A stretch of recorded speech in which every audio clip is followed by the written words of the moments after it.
in for Greg Kelly tonight. I want to talk to you tonight about the FBI, because something's happening here that needs to be addressed. And let me just start out by saying this. I'm the son of a cop, and I'm proud of it. 99% of the time, I come down on the side of the blue. I back the blue, plain and simple. But there's something rotten in Denmark when it comes to the FBI. Now, don't get me wrong.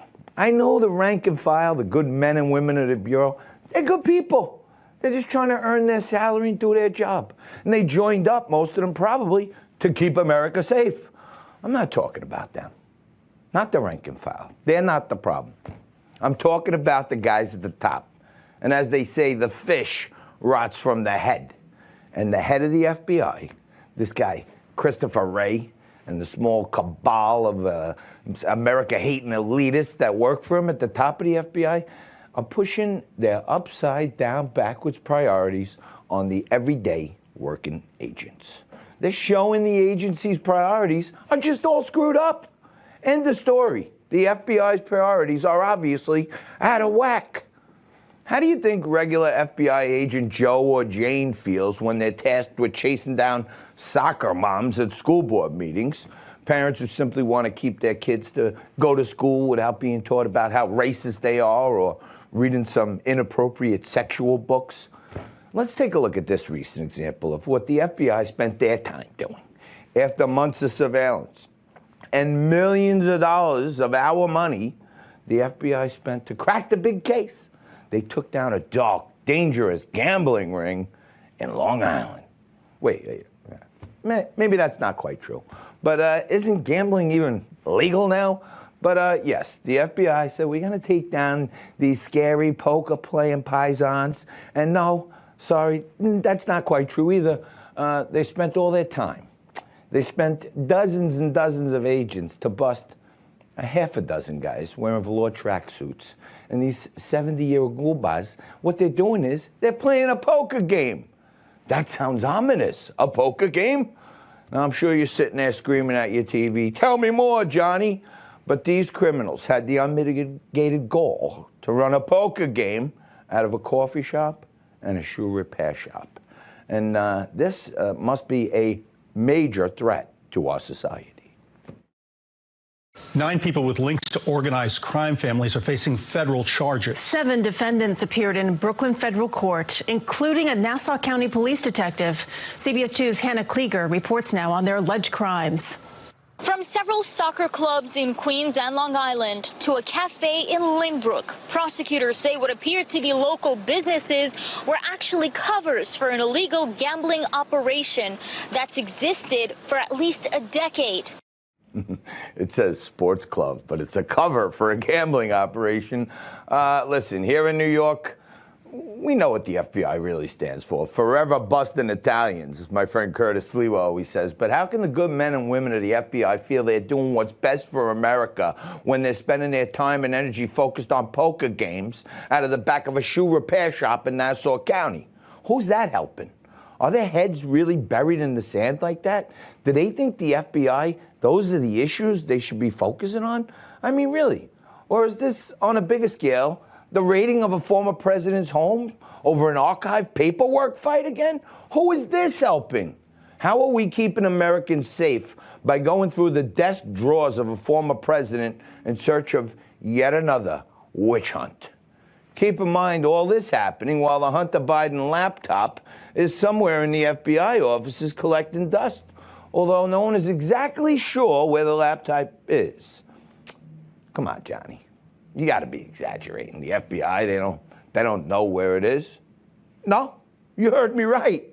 Just don't take my word for it. But the FBI honcho that I mentioned earlier, Chris Wray, take his word for it. Here's what he had to say about the whereabouts of Hunter's laptop. Do you agree that the Hunter Biden laptop was not Russia disinformation?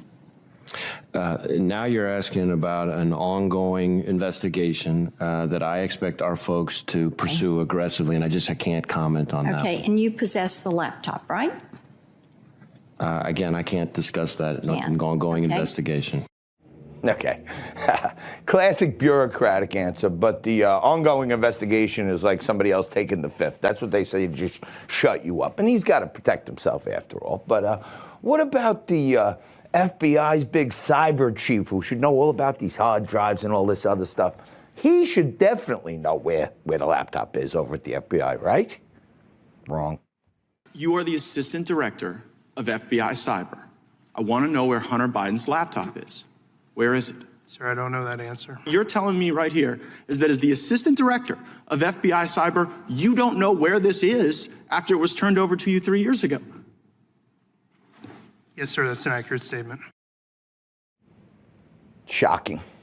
But how do you think the rank and file people at the FBI feel when they know that Hunter's laptop has all kinds of information on it, exposing all kinds of crime and corruption, some of it linked to the sitting president of the United States, something that if it got in the wrong hands would be far worse than the paperwork they're trying to chase down Trump for.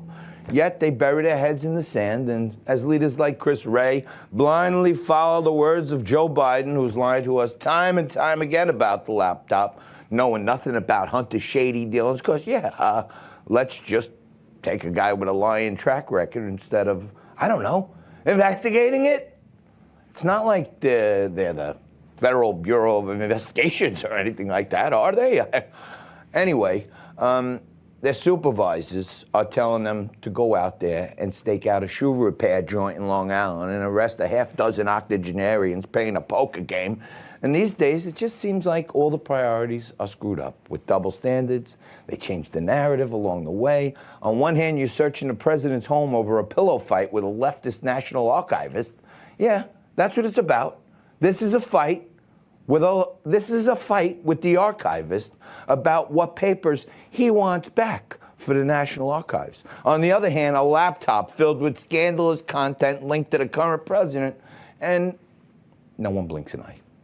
I guess that's what happens when you have an organization that takes its cues from a president who flip-flop every chance he can. Like, take even this most recent example of our guy, lying Joe Biden. He's taken to demonizing all MAGA Republicans. Here's what he said this week. The MAGA Republicans don't just threaten our personal rights and economic security. They're a threat to our very democracy. But now, when questioned about it, he immediately backpedals. He starts doing the moonwalk. He reverses course and changes the narrative. Come on, look, guys. You keep trying to make that case. I don't consider any Trump supporter to be a threat to the country. So what are we really to expect when the leader of the country has his own priorities upside down and backwards? All exemplified last night in his dramatic Battle for the Soul of America speech. Did he take time to talk about the issues actually facing Americans like you and I? Like inflation, soaring crime, our obliterated borders? No. He took time to turn it back on President Trump and all of us terrible Republicans. There's no question that the Republican Party today is dominated, driven, and intimidated by Donald Trump and the MAGA Republicans. And that is a threat to this country. So this is what it's all about, my friends. Trying to make it so that Trump is seen as the enemy of the state. He's committed espionage for having documents in a desk on a properly patrolled by the Secret Service with a safe and a lock. And we've seen this movie too many times before. And let me just remind you, for every single one of them, the collusion, the Mueller, the impeachment 1, the impeachment 2, Trump remains undefeated. But while the FBI is telling America that Trump and these 8 Goombas in Massapequa, plus 74 million Americans who vote red are domestic terrorists, we literally have hundreds of known actual terrorists pouring through our open borders. According to Customs and Border Patrol, they're coming in all the time. We'll have a lot more on that a little later on in the show. But for now, let's just do a quick recap for those of you keeping score at home. The FBI's mandate may be straight from Joe Biden. It's to focus on A, Trump, 7 known Texas Hold'em hoodlums. C, 74 million of the rest of us who even dare to support Trump.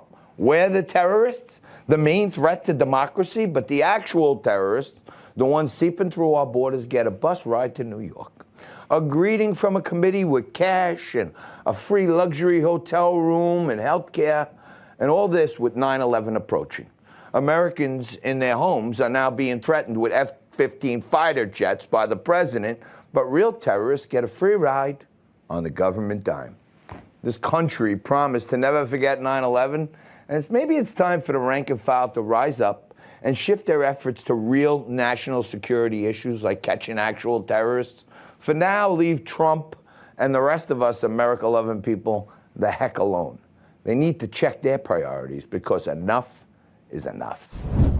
All right, let's bring in someone who's gone head-to-head with the FBI for decades. Criminal defense attorney Jeff Lichtman joins us right now. He's previously represented some pretty big names. John Gotti Jr., Joaquin Guzman, better known as El Chapo. And Jeff, thanks for joining us. How you doing, brother? Thanks for having me, John. So, Jeff, I know you've gone nose-to-nose with these guys in many of the cases you've been on. What's going on with this agency, in your opinion? Well, you know, there's always been some corruption within the ranks. I mean, we had it with some mafia cases in the 90s where we found out that one of the supervisors was feeding information to one of his informants, a mafia killer, and he was killing his rivals with that information, and that led to a couple of acquittals. But what's happened, I think, since the Obama era is that the agency has become seeded with more leftists, and now it's gotten all the way to the top, as you correctly pointed out. I watched the monologue, where you've got Chris Wray saying that the worst problem we have in America in terms of a domestic terror threat is white supremacy, completely ignoring the fact that we've got millions of illegals pouring over our borders. We've got, as you said, dozens of terrorists that have been captured. God knows how many that we've missed at the border. And also, you've got, I think I read that there were 30,000 Mexican passport holders that have been caught with Middle Eastern names. And so you know what those people are. And all we care about, the FBI, is wokeness, soccer moms, as you pointed out, and white supremacy. They're not concerned about anything else but that in America, and it's gonna bite us at some point soon. So let me ask you this. Earlier this week, DOJ released this picture of documents that they seized at Mar-a-Lago, raised a lot of questions. Now this morning, a judge unsealed a more detailed inventory list of the items seized. Let's take a look at some of the groundbreaking, dangerous files Trump had at Mar-a-Lago. All different parts of Mar-a-Lago, including his office storage rooms with 87 magazines and newspapers, a book, 5 articles of clothing, gift items, 43 empty folders, classified banners, just to name a few. What's your take even on the picture, Jeff? Should they be showing evidence? Well, I mean, you know, look, I have mixed feelings about this. What I'm mostly concerned about is the election in 24 and the midterms coming up in a couple of months. And I feel like this is an awful distraction for America that's harming Republicans.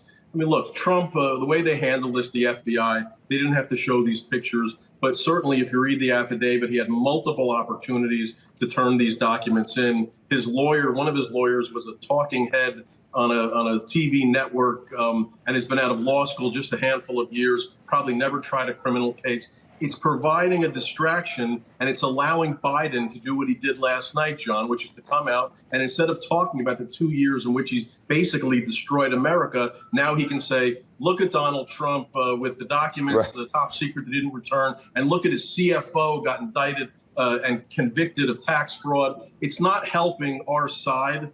And that's what I'm concerned about. Biden's polls have started to sneak up a little bit, despite the fact that the country is destroyed. And whose fault is that? I hate to say it, but it's because of the focus on Trump once again. Jeff, what advice would you give the Trump legal team right now?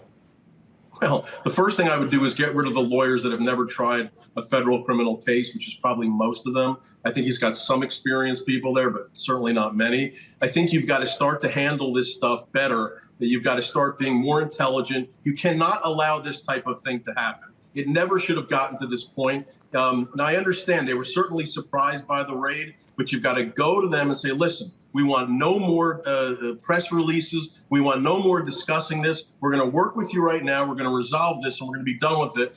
I don't think that they want to indict Trump, because if they did want to, I think they would have already. I think they want a Trump that's weakened, that's hanging in the wind, twisting in the wind, because that's going to help a guy like Joe Biden. Right. They don't want to actually try him. Nothing, John. He might win again. But so far, he's kind of undefeated against him. Jeff, we got to leave it there. Jeffrey Lichtman, thank you so much, brother. Appreciate it. Thanks for having me, John. All right. President Biden failing to mention a number of real issues facing the country. We'll talk about some of those key topics and where the administration. And here, in my view, is what is true. MAGA Republicans do not respect the Constitution. They promote authoritarian leaders, and they fan the flames of political violence that are a threat to our personal rights, to the pursuit of justice, to the rule of law. President Biden in that clip slamming millions of Americans in Philly last night. Biden's harsh words, in which he stopped just short of calling half the country terrorists, comes amid an alarming report about the kinds of people crossing the border. The headline reads, quote, CBP encounters 100 on terrorist watch list at the southern border, half after entering illegally. And joining us now to discuss it is former FBI agent, Navy SEAL, and author of Sheep No More, Jonathan Gilliam. Hey, Jonathan, thanks, brother. Good to be with you, my friend. Same here. Why doesn't Biden and his administration, like Mayorkas and them, care about actual terrorists coming across the border? Because they want to destroy America. I mean, I know that sounds conspiratorial, but if you look at the reality of how the Democrats work when they get in power, they are doing everything they can to bring this country to its knees so that they can rebuild it into their ideological palace that they want, right? Which is socialism, which is a doorway to communism. And so that's the case. They want disruptions. They don't care about the border. Joe Biden is all about lies. That speech that he gave last night, it looked like it was in Satan's palace. And all he did was talk about the American people who love the Constitution the same way the tyrant that our founding fathers declared their independence from, the same language that guy would have used. No doubt about it. Hey, he did fail to mention a lot of real issues in his speech when addressing the nation, including the border, the cartels, flooding drugs into our communities, crime crisis, coupled with the headline we just discussed. Does the FBI and the administration have their priorities mixed up, John? Well, let's look at, these are two different things, right? The FBI, the agents that I know, they are concerned with that. They swear an oath to support and defend the Constitution, and they care about that. I know people don't think that, but the regular agents that are out there, the ones that do love the country, they do think those are important. But when we look at the administration, I don't think, well, no, I know that they don't. But here's what you have to remember. This isn't just an administration. This is a criminal enterprise that also includes people at the top of the FBI, people at the top of the DOJ and the CIA, and even some people at the top of the Republican Party. And these people are conspirators, as you can see, since 2015, carrying out the same process over and over and over again to get rid of Donald Trump. And now the same rhetoric they used against him, he's using against conservatives in this nation. It's crazy. Next, the Department of Justice released this more detailed list of documents from Mar-a-Lago. These are revealed as a federal judge weighs whether to appoint the special master Trump requested, and they want the master to review the documents. Could the more details list been released previously without any danger to the investigation on national security? Well, it all, we don't know what was classified and what wasn't. You notice that it says classified markings, right? Because this could be an unclassed document, but it has one particular part of that that's referring to something that is or was classified. We don't know what Trump declassified when he left. He's the ultimate declassifier. We don't even know the process that it takes. It could be just a signature, and he says, I don't deem this to be something that's important.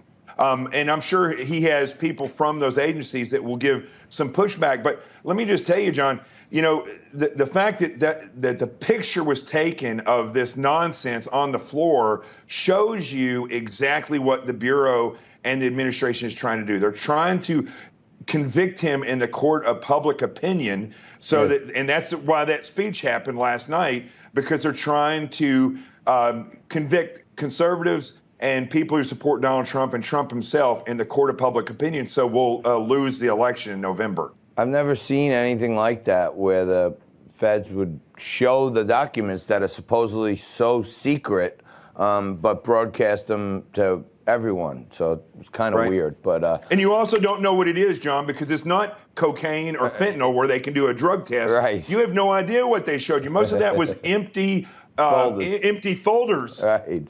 Crazy. JG, always great to have you on. Jonathan Gilliam, thanks. You got it, my brother. All right, coming up, let's talk Clinton scandal. No, not that one. Another scandal revealed years ago that President Clinton obtained 8 years of audio tape by stuffing a recorder in his sock drawer. This became a court case sparked by the great conservative group Judicial Watch. And historian Taylor Branch recorded 79 audio tapes between 1993 and 2001. These audio tapes recorded Clinton's thoughts, but even presidential events and phone conversations. It was even confirmed by the NARA that the tapes were never physically obtained by them. And the mind-blowing part of all this is the judge ruled in Clinton's favor, stating the former president's personal records are absolute and unreviewable. Seems to work for Bill Clinton, but not Trump. But then again, Democrats get away with just about everything. So we touched on this topic just a little bit last night with our legal panel, but now worth a little deeper dive, and we got just the person to talk to. Chris Farrell joins us now. He's Director of Investigations and Research, Judicial Watch. Chris, welcome. Your reaction to the analogy here, you know, the judge said absolute and unreviewable. Yeah, Obama-appointed Judge Amy Berman Jackson gave a ruling to us. We had gone in trying to get records from Clinton, these tape recordings you're talking about. Judge comes back. I mean, we lost the case. The judge said no. Whatever the president designates as his personal records are his personal records. Absolute authority, unreviewable by anybody, to include National Archives, Department of Justice. That's it. It's his. And so in this case, it makes eminent sense that President Trump, who tried to cooperate with the FBI, tried to cooperate with archives. They were at Mar-a-Lago. They asked him to improve the locks. Yeah. He cooperated. He met with them. His attorneys went back and forth. Look, they're his personal records. That's what every president is allowed to have. And if it worked for Clinton, it should certainly work for Donald Trump, except in the bizarro world of Merrick Garland. Right. So let's just say, hypothetically, Trump's lawyers do bring this up. Would this help him or just be ignored by the hypocritical left? Well, it's a court order from a judge in the U.S. District Court for the District of Columbia. It's a 10-year-old order, never appealed. There's no other case law on the matter. It stands as finished established law. And there's a few sentences from Judge Amy Berman Jackson that frankly are real zingers that the FBI and Department of Justice should be very worried about, because she made it very clear that there's no way in hell anybody can come back in and second guess what the president decides are his personal records or not. And the president has absolute authority in that regard, and he has absolute declassification authority. Right. And you touched on this in an earlier segment. You know, the president can declassify whatever he wants, and that's why in this phony inventory, you see things that say documents marked as secret. They're not saying that they are secret. They're saying that there's a marked as, so there's some portion marking on the document. It doesn't mean it's classified. If the president declassifies it, it is. Correct. Well, thanks for breaking that down. Let's talk a little more about the judge that's appointed here, Amy Berman Jackson. She was appointed by Obama. Was this considered a partisan ruling? What do we know about her? Well, I mean, she's an Obama appointee, and despite what the Chief Justice of the United States says, judges are appointed by Democratic and Republican presidents. And guess what? Surprise, surprise, Republicans appoint Republicans, Democrats appoint Democrats. It's the way the system works. I don't think she's a controversial pick. And she has a long record on the bench. And in this case, she said Clinton had the right to keep all of his personal papers. Well, what's good for the goose is good for the gander. Let's hope. Trump should be entitled to keep whatever personal papers he wants, period. So is there, in your opinion, is there any way that they could just go in and lean on that statute, that decision, and just say, hey, it fits this, it fits that? I mean, there's a certain little caveat or asterisk because President Trump has demonstrated that previously he was trying to work with them. Frankly, he was being too gentlemanly, and he tried to go along and cooperate. And so now he's going to, in theory, he would say, look at this case from the Clinton tapes, and I'm not willing to play ball anymore. And they'd say, well, why were you doing it before? And he could say, well, I was trying to be cooperative until you guys turned the world upside down and tried to turn me into a criminal. Well, no, you can't. And here's the legal standard that's been established. All right. Well, we're going to have to leave it there for tonight, but certainly sheds a lot of good light on things for us. Thank you so much for joining us tonight. Really appreciate it, Chris Farrell. Thank you. All right. The left is praising Joe Biden's speech last night, some even comparing it to Lincoln and FDR's. They're right about one thing. The speech was historic. There's no question that the Republican Party today is dominated, driven, and intimidated by Donald Trump and the MAGA Republicans. And that is a threat to this country. Listen to me, my friends out there. Look me in the eye on this one. This guy's up to no good, and he just won't stop. Take another listen. Too much of what's happening in our country today is not normal. Donald Trump and the MAGA Republicans represent an extremism that threatens the very foundations of our republic. I'll tell you what's not normal. Him. Joining us now is Reagan biographer, presidential historian, and New York Times best-selling author of April 1945. Craig Shirley joins us now. Craig, welcome again. Thank you, John. Good to be with you. Same here. What is his obsession with MAGA, this guy? When he says MAGA Republicans, is that a shot at anyone who supported Donald Trump? Is that 74 million Americans? Is he trying to provoke all Republicans, or just really take the focus away from the damage he's done? Yeah, well, it's a bait and switch, like you said earlier, to take attention away from his many and myriad failures and focus attention on Donald Trump, who's been out of office for 2 years. Look, I broke it down today. I'm working on an op-ed. I broke it down what Biden did last night. He attacked grandparents. He attacked military veterans. He attacked the handicapped. He attacked children. He attacked anybody who didn't sign on with him and the lunacy of his party. That's what he did. It's unprecedented in American history. This has to be regarded as the worst speech in American history, even worse than Jimmy Carter's malaise speech. No president has ever given a speech this bad, this rancid, this vile, this disgusting. So this will go down in history as the worst, bar none, speech in American presidential history. Coming from you, that means a lot. But on the other hand, Biden is, of course, receiving extreme praise from the left. MSNBC going so far as to compare his speech to Lincoln and FDR. Watch this.